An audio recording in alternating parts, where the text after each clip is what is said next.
आज हम लोग न्यू चैप्टर स्टार्ट करने वाले हैं जिसका नाम है वास्तविक संख्याएं, जिसे इंग्लिश में हम लोग कहते हैं रियल नंबर्स। अब देखो, रियल नंबर्स को बाद में समझेंगे, पहले समझते हैं प्राकृत संख्या, पूर्ण संख्या, अभाज्य संख्या, रूढ़ संख्या। इन सारी संख्याओं को जब समझ लेंगे तब हमें समझ में आएगी वास्तविक संख्याएं।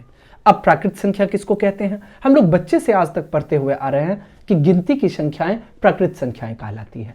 अब गिनती की संख्याएं क्या होती है? अब बोलोगे सर 1 होता है, 2 होता है, 3 होता है, 4 होता है। ये सारे के सारे जो भी संख्याएं आपको नजर आ रहा है, ये क्या कहलाएगा? प्राकृत संख्या कहलाएगा। और इसको हम लोग किससे लिखते हैं? इसको हम लोग n से लिखते हैं। यहां पे n किसके बराबर आ गया? ये n बराबर हो गया 1 2 3 4। कहीं n लिखा हुआ दिखाई दे, इसे समझ लेना कि ये प्राकृत संख्या है। ओके, अब हम लोग चलते हैं अगले टॉपिक पे। अगला है आपका पूर्ण संख्या। पूर्ण संख्या का मतलब होता है कि अगर प्राकृत संख्या के परिवार में 0 को शामिल कर दिया जाए तब जो नया परिवार बनता है उसे हम लोग कहते हैं पूर्ण संख्या। या परिवार शब्द का यूज ना करके समुच्चय शब्द का यूज कर सकते हो या संग्रह शब्द का यूज कर सकते हो। अब बोलोगे सर कैसे? जैसे देखो, प्राकृत संख्या क्या होती है? 1 2 3 4 5, ये सारे के सारे प्राकृत संख्याएं होते हैं। अब इस प्राकृत संख्या में हमने क्या बताया आपको कि 0 को भी शामिल कर लेना है। इसका मतलब 0 भी शामिल हो गया। अब ये जो समूह बना इसे कहेंगे पूर्ण संख्या। इसे लिखते कैसे हैं? इसे हम लोग W से रिप्रेजेंट करते हैं या W से दर्शाते हैं। बातें समझ में आ गई? अब आगे चलते हैं। अब देखो, पूर्ण संख्या में कुछ क्वेश्चन आपसे पूछे जा सकते हैं। जैसे आपसे ये क्वेश्चन में पूछा जाएगा कि क्या सभी प्राकृत संख्याएं पूर्ण संख्याएं होती है? अब बोलोगे हाँ सर, बिल्कुल सारी प्राकृत संख्याएं इसमें नजर आ रहे हैं, मतलब होती है। अगर हम आपसे ये पूछ ले कि क्या सभी पूर्ण संख्याएं प्राकृत संख्याएं होती है? अब बोलोगे नहीं सर। क्यों नहीं होती है? क्योंकि देखो 0 पूर्ण संख्या में शामिल है लेकिन 0 प्राकृत संख्या में शामिल नहीं होता है। बातें समझ में आ गई? अब हम लोग चलते हैं अगले टॉपिक पे। अगला संख्या है सम और विषम संख्या। सम संख्या इसको हम लोग इवन कहते हैं, विषम संख्या इसको हम लोग ऑड कहते हैं। अब इसका मतलब समझो कि सम और विषम क्या होता है। वैसी संख्याएं जो 2 से विभाजित हो जाए वो संख्याएं सम संख्याएं कहलाएगी। वैसी संख्या जो 2 से विभाजित ना हो वो विषम संख्याएं कहलाएगी। बातें समझ में आ गई? जैसे एग्जाम्पल के लिए आप समझ लो कि 2 से विभाज्य होने वाली संख्याएं क्या सब हो सकती है। अगर हम सम संख्या का एग्जाम्पल लें तो सम संख्या का एग्जाम्पल क्या सब हो जाएगा? तो सम संख्या के एग्जाम्पल में आप ले सकते हो 2 4 6 8 10 12। ये सारे की सारी संख्याएं क्या कहलाएगी? सम संख्या कहलाएगी। क्यों कहलाएगी सम संख्या? क्योंकि ये सारी संख्याएं 2 से विभाजित हो रही है।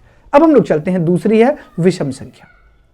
विषम संख्या का मतलब हुआ कि वैसी संख्या जो 2 से विभाजित ना हो। अब 2 से विभाजित ना हो मतलब 1 2 से विभाजित नहीं होगा, 3 2 से विभाजित नहीं होगा, 5 2 से विभाजित नहीं होगा, 7 2 से विभाजित नहीं होगा, 9 2 से विभाजित नहीं होगा। इसका मतलब ये सारी की सारी संख्याएं क्या कहलाएगी? विषम संख्या कहलाएगी। बातें समझ में आ गई? यहां पे एक सम संख्या समझ में आ गया और विषम संख्या समझ में आ गया। अब देखो कि अगर इसे व्यापक रूप इसका क्या होता है। अगर सम संख्या के व्यापक रूप की बात करें तो सम संख्या का अगर व्यापक रूप लिखा जाए, का व्यापक रूप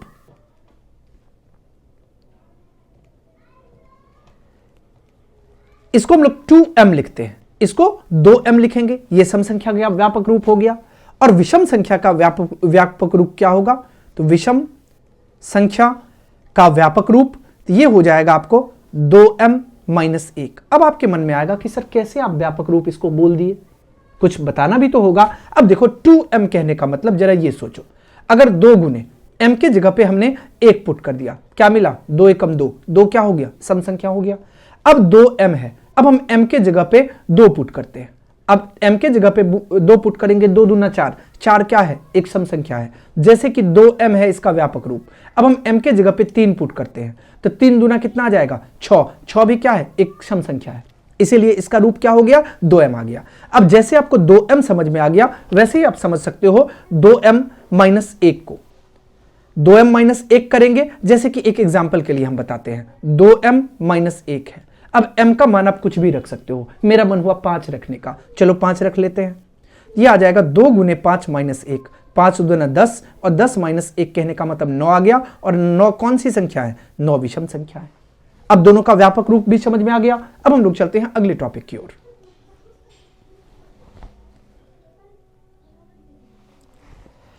अभाज्य अथवा रूढ़ और यौगिक संख्याएं। अब इसको समझो किसको कहेंगे। मतलब वैसी संख्याएं जो या तो एक से या खुद से विभाजित हो, वैसी संख्याओं को अभाज्य संख्या कहते हैं। इसे इंग्लिश में क्या कहते हैं? प्राइम नंबर कहते हैं। प्राइम अभाज्य को क्या कहते हैं? प्राइम नंबर कहते हैं। हमने इसका एग्जाम्पल क्या बताया? जैसे कि अगर प्राइम नंबर्स को लिखेंगे, हमने परिभाषा आपको क्या बताया कि वैसी संख्याएं जो या तो 1 से या तो खुद से, मतलब एक से या खुद से विभाजित हो। अब बताओ कि कौन सी ऐसी संख्या है? जैसे 2 हो गया, 3 हो गया, 5 हो गया, 7 हो गया। ये सारी की सारी संख्याएं क्या कहलाएगी? प्राइम नंबर्स, या जिसे हम लोग अभाज्य संख्या कहेंगे। बातें समझ में आ गई? अब दूसरा हम लोग समझते हैं, अभाज्य संख्या तो समझ में आ गया। अब इसके बाद अब संख्या बनती है यौगिक संख्याएं। किसको कहेंगे? अब यौगिक संख्याएं कहने का मतलब हुआ कि वैसी संख्याएं जिसके 2 से ज्यादा जो है वो क्या होने चाहिए? इसके 2 से ज्यादा फैक्टर होना चाहिए। ओके, तो वो क्या कहलाएगा? वो यौगिक संख्याएं कहलाएगा। जैसे कि इसको हम लोग इंग्लिश में क्या कहेंगे? कंपोजिट नंबर कहेंगे। Composite numbers. अब इसको देखो कि इसमें क्या सब आ जाएगा। अगर कंपोजिट नंबर्स की बात करें, 4 हो जाएगा, 6 हो जाएगा, 8 हो जाएगा, 9 हो जाएगा, 10 हो जाएगा, 12, 14 और ये सारे के सारे ये इत्यादि यहां पे लगा दो, ये क्या बन जाएंगे? ये बन जाएंगे कंपोजिट नंबर। यहां पे भी इत्यादि लगा दो। बातें समझ में आ गई? ये क्या कहलाएगा? ये कंपोजिट नंबर कहलाएगा। अब कंपोजिट नंबर का परिभाषा एक बार और बता देते हैं कि वैसी संख्याएं जो खुद से भी विभाजित हो, एक से भी विभाजित हो और किसी नंबर से विभाजित हो, वो संख्याएं कंपोजिट नंबर कहलाती है। हम लोग जिसे यौगिक संख्याएं कहते हैं। प्राइम नंबर वैसी संख्या को कहते हैं जो या तो एक से विभाजित हो या खुद से विभाजित हो। ओके, अब आगे चलते हैं। अब एक चीज और समझो, सह अभाज्य किसको कहेंगे? एक और आपको टर्म देखने को मिलेगा जिसको हम लोग कहते हैं सह अभाज्य संख्याएं। सह अभाज्य, जिसको हम लोग कहते हैं को प्राइम। अब सह अभाज्य संख्या का मतलब हुआ कि वैसी संख्याएं जिसका महत्तम समापवर्तक 1 के बराबर हो, वो क्या कहलाएंगे? सह अभाज्य संख्याएं कहलाएंगे। जैसे एग्जांपल के लिए आप 9 और 16 को ले सकते हो। 9 और 16 क्या हो गया? सह अभाज्य संख्याएं हो गई। और आप किसी दूसरे को भी ले सकते हो। याद ये रखना है कि वैसी दो संख्याएं जिसका महत्तम समापवर्तक 1 हो, वो सारी की सारी संख्याएं कहलाएगी सह अभाज्य संख्या, जिसे इंग्लिश में हम लोग को प्राइम नंबर कहेंगे। ओके, अब चलते हैं आगे।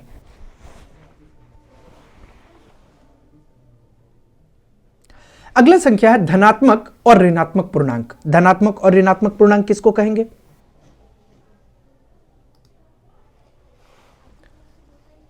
अब अगला है आपका धनात्मक और ऋणात्मक पूर्णांक। सिंपल सा बात है, धनात्मक पूर्णांक कहने का मतलब जो संख्या प्लस में दिखाई दे वो संख्या धनात्मक होता है। जो संख्या माइनस के साइन के साथ दिखाई दे उस संख्या को हम लोग ऋणात्मक संख्या कहते हैं। जैसे कि यहां से आप समझ सकते हो, कोई भी नंबर्स जैसे हम लोग ले लेंगे, जैसे +2 ले लो, +4 ले लो, +6 ले लो। अब बताओ, आपको पता है कि जो नंबर प्लस में होता है उसको हम लोग यहाँ प्लस का साइन नहीं लिखते हैं। इसका मतलब 2, 4, 6 और आगे जो संख्याएं हैं जैसे 8 हो गए, 10 हो गए, ये सारे के सारे संख्या, या आप इसमें 1 को भी शामिल कर सकते हो, 1 को भी शामिल कर सकते हो, 3 को भी शामिल कर सकते हो, 5 को भी शामिल कर सकते हो, 7 को भी शामिल कर सकते हो, 9 को भी शामिल कर सकते हो और इत्यादि। ये सारे के सारे संख्या क्या कहलाएंगे? ये धनात्मक संख्या कहलाएंगे। क्यों धनात्मक कहलाएंगे? क्योंकि इसका जो चिन्ह है वो पॉजिटिव साइन है। अब हम लोग चलते हैं ऋणात्मक पूर्णांक। ऋणात्मक पूर्णांक का मतलब क्या हुआ कि वैसा पूर्णांक जो ऋणात्मक हो। ऋणात्मक कहने का मतलब जिसके साथ माइनस का साइन हो। जैसे कि क्या सब हो सकता है? -1, -2, -3, -4, -5, ये सारे के सारे क्या कहलाएंगे? ये ऋणात्मक संख्याएं कहलाएंगे। ओके, ये आपको समझ में आ गया। अब धनात्मक और ऋणात्मक समझ में आ गया। अब हम लोग चलते हैं अगले टॉपिक पे।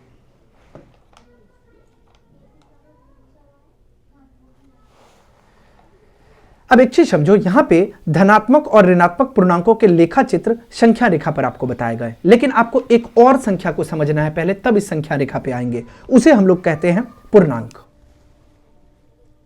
उसका नाम क्या है? पूर्णांक।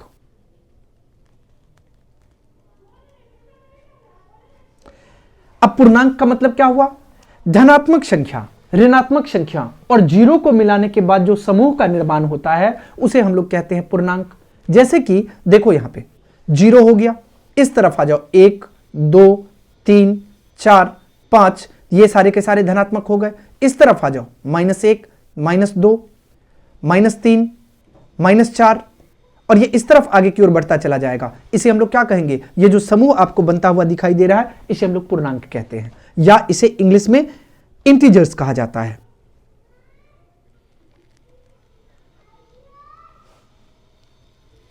ये पूर्णांक आ गया। अब इसका मतलब इसमें क्या समझना है कि इंटीजर जब हम कहेंगे या पूर्णांक कहेंगे उसमें ऋणात्मक संख्याएं भी होती है, धनात्मक संख्याएं भी होती है और जीरो भी होता है। जीरो को उदासीन संख्या कहते हैं। इसका मतलब ना तो ये धनात्मक होता है और ना ही ये ऋणात्मक होता है। कॉन्सेप्ट क्लियर हो गया?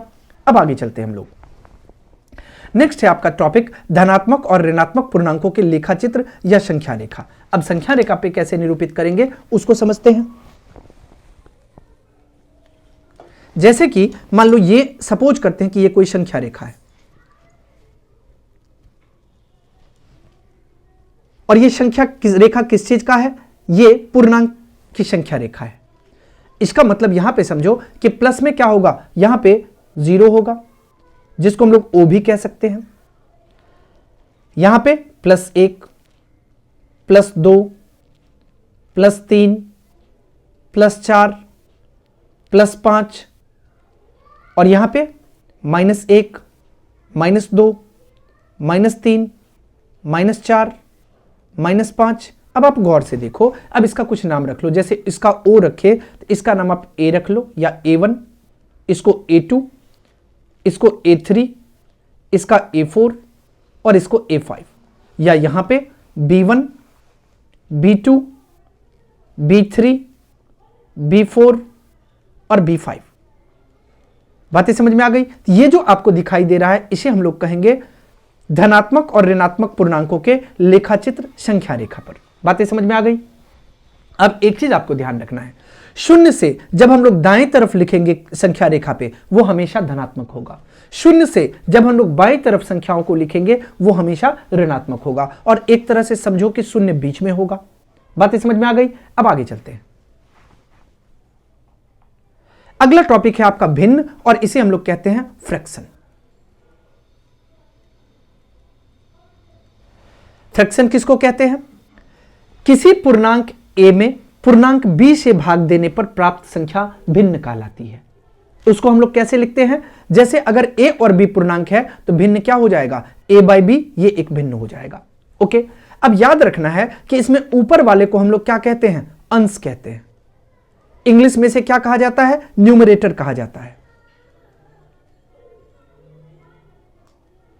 और नीचे की संख्या को हर कहते हैं और इसे हम लोग डिनोमिनेटर कहते हैं इंग्लिश में।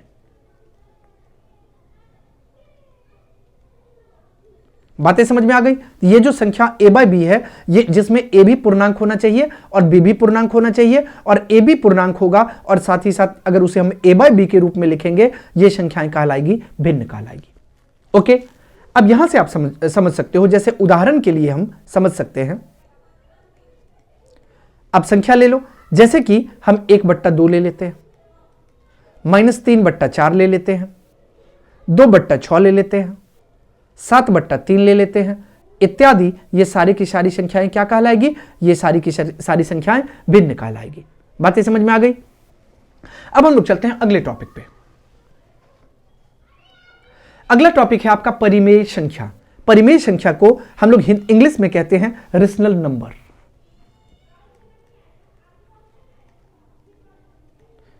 Rational number.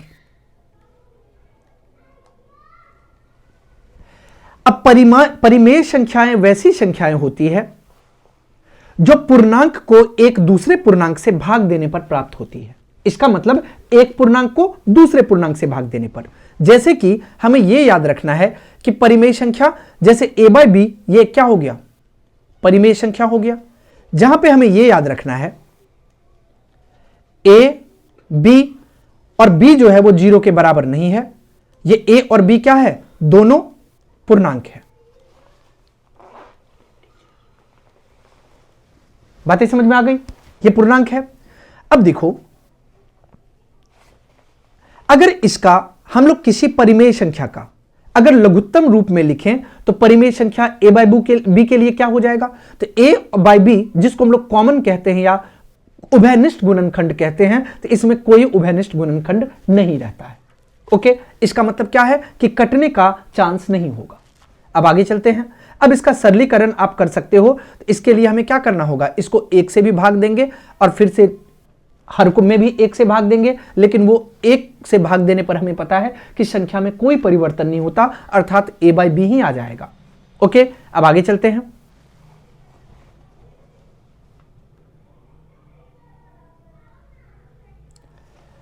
अगला है आपका टॉपिक समतुल्य परिमेय संख्याएं। इसको इंग्लिश में हम लोग कहते हैं इक्विवेलेंट रेशनल नंबर्स।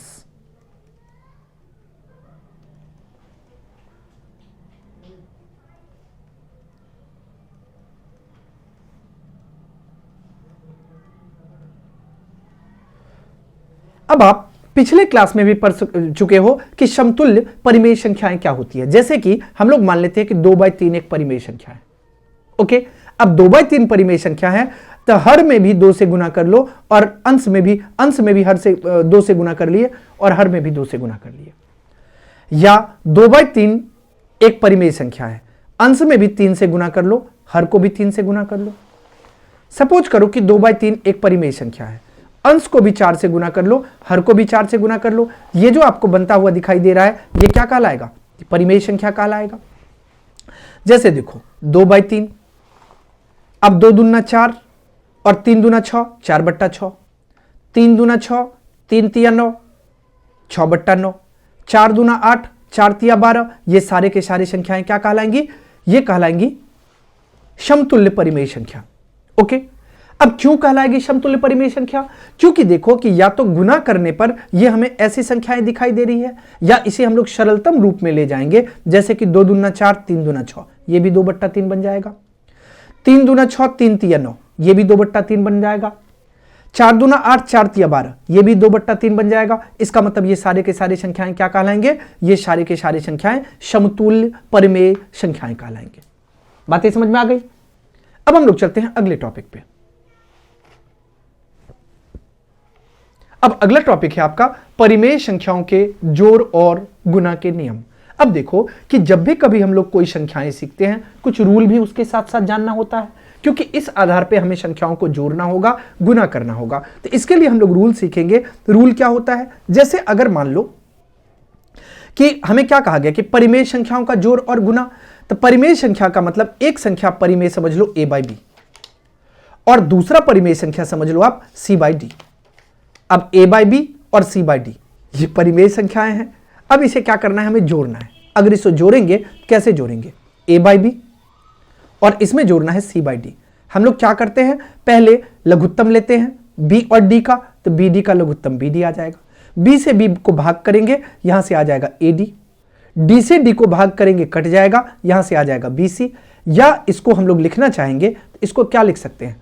इसको हम लोग अब चलो, ये तो आपको भाग के लिए मतलब जोड़ के लिए आ गया। अगर गुना करना होता तो इसका मतलब a बाई बी को अगर गुना करना पड़ता c बाई डी से। तो अब देखो a से c को गुना करेंगे ac, और b से d को गुना करेंगे तो bd, यही आंसर हो जाएगा। इसका मतलब आपको रिजल्ट क्या पता चला? रिजल्ट ये पता चला कि अगर परिमेय संख्याओं को जोड़ेंगे तो जैसे हम लोग बट्टा वाला जोड़ सीखते थे उसी तरीके से जोड़ कर देंगे।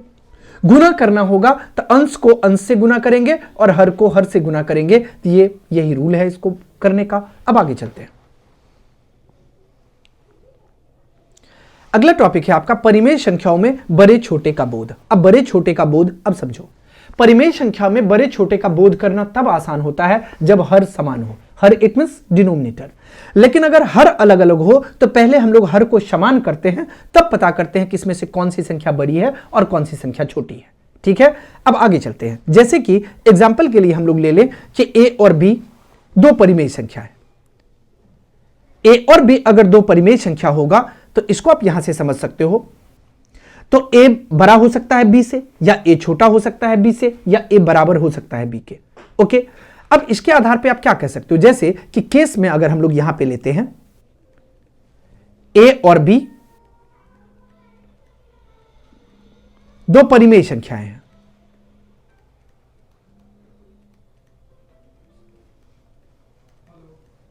अगर दो परिमेय संख्याएं हैं तब इसमें क्या क्या केस आएगा। केस नंबर फर्स्ट, या तो ए बड़ा होगा बी से, या तो ए छोटा हो जाएगा बी से, या तो ए बराबर हो जाएगा बी के।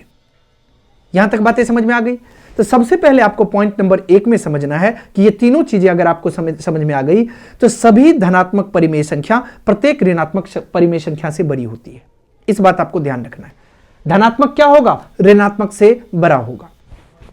पॉइंट नंबर 2 आपको याद रखना है कि अगर a बड़ा है b से, इसका मतलब अगर a बड़ा है b से, जैसे अगर आप यहां से कह सकते हो यदि a बड़ा होगा b से, तो ऐसे कंडीशन में आप देखोगे कि a जोड़ c ये भी बड़ा हो जाएगा किससे, b जोड़ c के।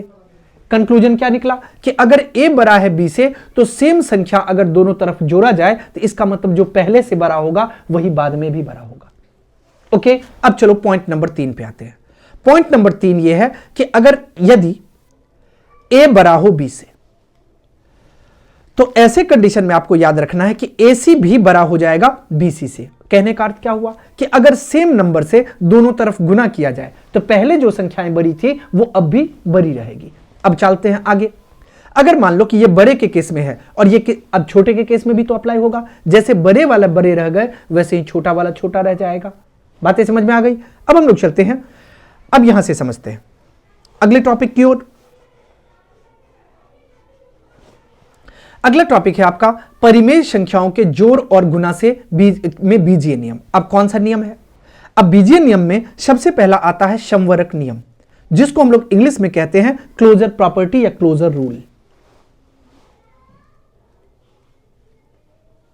क्लोजर लॉ या क्लोजर रूल क्या होता है, यदि दो परिमेय संख्या है, मान लो एक परिमेय संख्या a है, दूसरी परिमेय संख्या b है, इसका मतलब a जोड़ b या a गुना b ये हमेशा एक परिमेय संख्या होगा।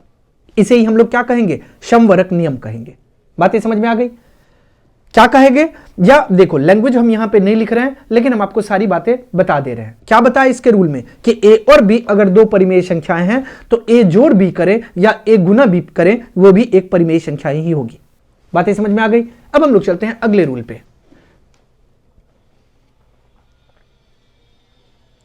अगला रूल है आपका क्रम विनिमय नियम। क्रम विनिमय नियम कहने का मतलब a और b अगर दो परिमेय संख्या होगी तो इसको आप ऐसे कह सकते हो, अगर a और b दो परिमेय संख्याएं हैं, अगर हम a जोड़ b करें या b जोड़ a करें तो ये हमेशा क्या हो जाएगी, तो ये भी एक परिमेय संख्या हो जाएगी। इसका मतलब जोड़ का क्रम विनिमय नियम, क्रम विनिमय नियम। और इसके बाद b में ए बी, इसको a गुना b कहेंगे, या बी ए, इसका मतलब b गुना a, ये क्या आ जाएगा, ये आ गया गुना का क्रम विनिमय।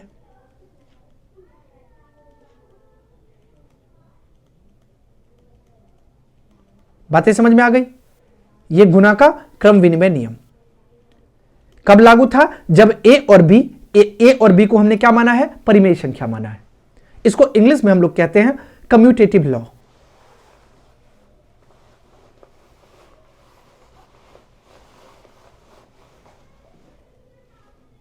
ओके, अब आगे चलते हैं। अगला है सहचर्य नियम। सहचर्य नियम को इंग्लिश में हम लोग एसोसिएटिव लॉ कहते हैं।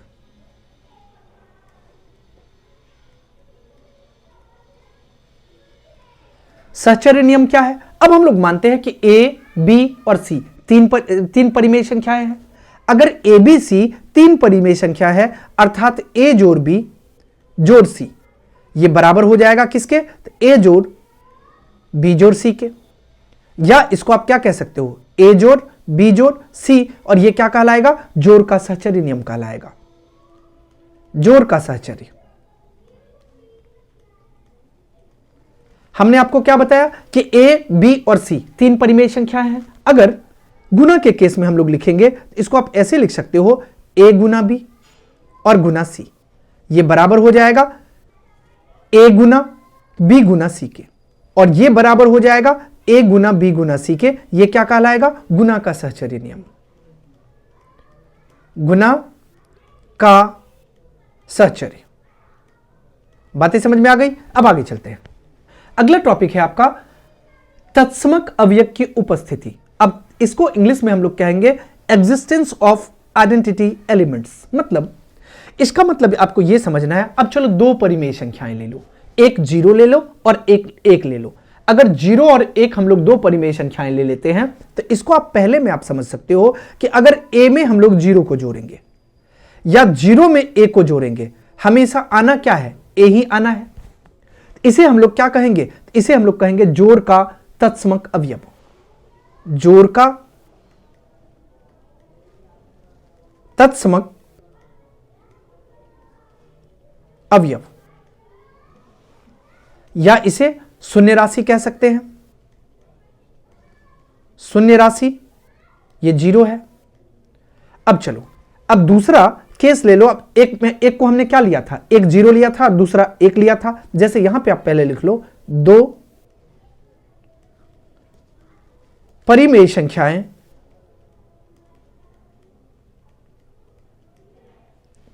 जीरो और 1 इस प्रकार है।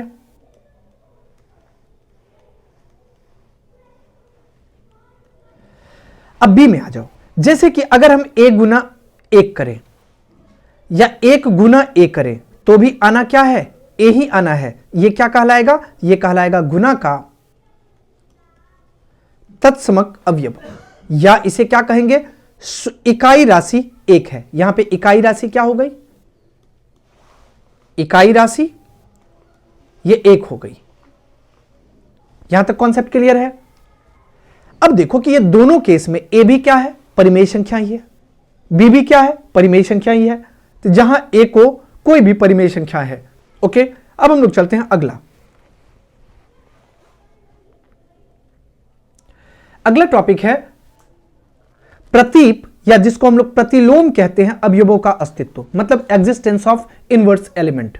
अब इनवर्स एलिमेंट के एग्जिस्टेंस का मतलब हुआ कि जैसे देखो, अगर हम आपसे कह दें कि a कोई परिमेय संख्या है, अगर a कोई परिमेय संख्या है तो -a क्या कहलाएगा? उसका प्रतिलोम अवयव कहलाएगा। जैसे कि p कोई परिमेय संख्या है तो -p क्या कहलाएगा? उसका प्रतिलोम अवयव कहलाएगा। जैसे कि हम कहें 5 कोई परिमेय संख्या है, इसका मतलब -5 क्या कहलाएगा? प्रतिलोम इसको क्या कहेंगे? प्रतिलोम अवयव कहेंगे। बातें समझ में आ गई? अब दूसरा आपको समझना है। दूसरा आपको यह समझना है, एक तो आपको समझ में आ गया प्रतीप या प्रतिलोम अवयव। अब जैसे मान लो कि a अगर कोई परिमेय संख्या है तो उसको कौन सी संख्या से गुना करने पे 1 आ जाएगा? तो a को अगर परिमेय संख्या है तो 1/a मिलेगा। इसका मतलब 1/a क्या कहलाएगा? ये इसका प्रतिलोम बन जाएगा। इसका मतलब 1/a को a का गुना का प्रतीप या प्रतिलोम अवयव कहेंगे। ओके, अब जैसे एक चीज और रिपीट कर देंगे। जैसे a में अब -a को जोड़ेंगे 0 आएगा। इसका मतलब यह बात ध्यान रखना है कि -a और a के जोड़ का प्रतीप या प्रतिलोम अवयव यहां पे इनवर्स एलिमेंट ऑफ एडिशन होगा। और जब हम a में 1/a को गुना करेंगे तो इसको हम लोग कहेंगे इनवर्स एलिमेंट ऑफ मल्टीप्लीकेशन, मतलब गुना का प्रतीप या प्रतिलोम अवयव, या जिसे किसी किसी बुक में हम लोग रेसिप्रोकल एलिमेंट भी कहेंगे, या हिंदी में जानना चाहोगे तो इसे हम लोग व्युत्क्रम अवयव भी कहा जा सकता है। यहां तक कॉन्सेप्ट क्लियर है? अब आगे